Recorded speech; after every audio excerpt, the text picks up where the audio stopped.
Into mass of Newton minus capital M. এই ফর্মুলাটা কিন্তু ভালো করে মনে রাখতে হবে। ব্যাস, আর কিছু নেই, এবারে ভ্যালুগুলো বসিয়ে দিলেই কিন্তু হয়ে যাবে এবং একটু ক্যালকুলেশন করতে হবে।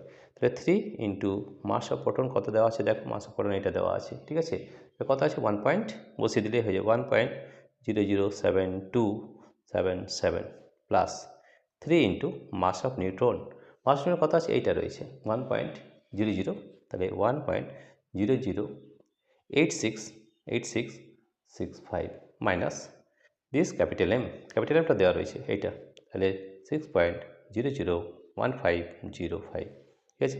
এবার একটা ক্যালকুলেশন করে দিতে হবে, ক্যালকুলেশন করে আমাদের মোটামুটি যেটা বেরোবে সেটা আমরা দেখে করে নেবে। তাহলে 0.04631 AMU, এটা ক্যালকুলেশন করে পরে বেরোবে, তোমরা একটু দেখে নেবে। তো প্রিয় শিক্ষার্থী বন্ধু, সব থেকে আগে জানতে ভর্তির সূত্রটা আগে না জানলে কিন্তু এই ধরনের অঙ্ক কিন্তু করতে পারবে না, ঠিক আছে। তাহলে এইটা মনে রাখতে হবে। তাহলে দেখো, এই ধরনের যদি তোমরা সূত্রগুলো করে নিতে পারো, তাহলে এই ধরনের বহু প্রশ্ন কিন্তু তোমরা সহজেই করে নিতে পারবে, ঠিক আছে। প্রিয় শিক্ষার্থী